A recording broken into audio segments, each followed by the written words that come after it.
working on page 65, so 2.1, number 7.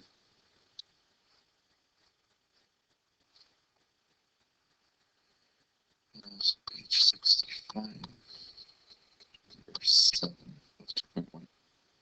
So I will do it well, geometrically, right? Like using drawings and the math. Okay, like so I won't estimate the displacements by using my protractor and measuring the displacements. As I said, 2.1, the important thing is just the I never remember that row's name. The compass rose, right? That's really all you need to remember, and just understand how the vectors add up. Okay, so a horse runs 15 meters north. So that's about like this. That's 15 meters. Do you agree this is 23 meters? No, 15.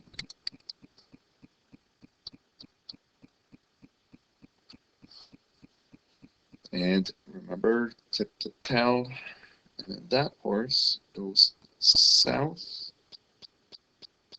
35 east. So it's going to look something like this. So this angle here, 35, right? And the magnitude is 32. Okay, so this drawing is off now. It's twice the magnitude. So roughly, right? So it looks something like that. Use a different color. That's what we can do with this. So my resultant vector is here. So now vectors are defined by magnitude, length, and direction, right?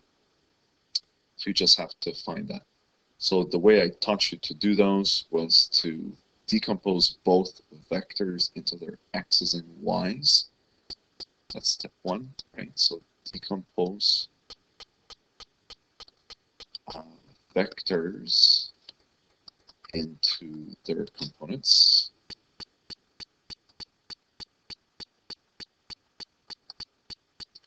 To add the components. So you can only add x's to x's, y's to y's, and third, you go backwards. So now you find, well, the magnitude. And the angle. Okay, so so the first triangle is triangle long by 15, right?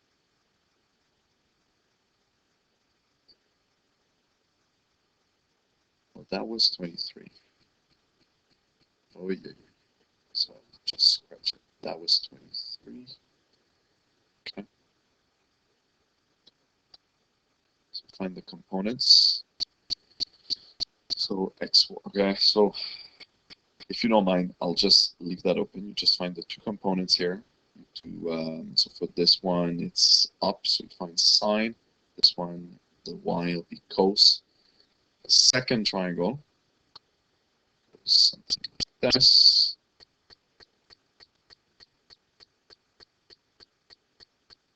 So your y is negative, right? Like you have to remember how those vectors add up. That's the really important part. So tip to tail, right? Like that news. Now that was my, so this is the resultant, right? This is the resultant. So tip to tail, right? So you just break them down in the two components, essentially. So same thing here. This was 32.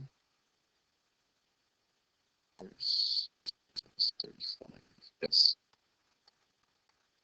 35 degrees. We know R is 32.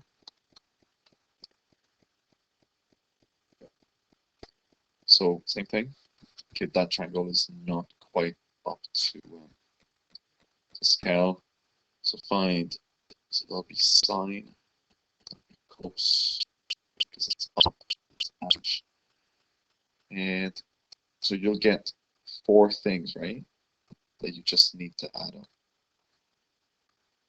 So you'll have 2 x's, and you'll have 2 y's here. Add those up too. So you add this one to this one. So that's this one and this one. And then you add this one to this one. Remember, this one is negative because it's going down.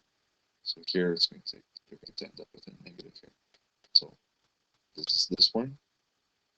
This is this one. So you add that. So that's step 2. And third, because now you're going to land with 2 an x and a y. Now, I can't really picture it in my mind. It's going to end up going downwards. So you're going to have a negative y component. And it's going to be positive like this. Now, delete this, because I don't really want you to use the parallelogram, the second method. It just makes it anyway. I don't want to confuse you guys, so just use tip to tail. So this is roughly the vector, the final vector. This is your third step when you've added the x and the y's. Right? Just find your values. And your final vector will look something like that. So now your job, you know this y, you know this x because it's here and here. We found them on step 2. Just go backwards. And so find the hypotenuse, r, and find the angle here. And the answer will be a magnitude, r, in meters. And then you give the direction. So it's going to be south, a degree, east. Okay, so here, all you have to do is fill in the math and get your answer. So this is what you have to memorize. This is what it looks like. Alrighty. Just hopes it's just hoping it's helpful.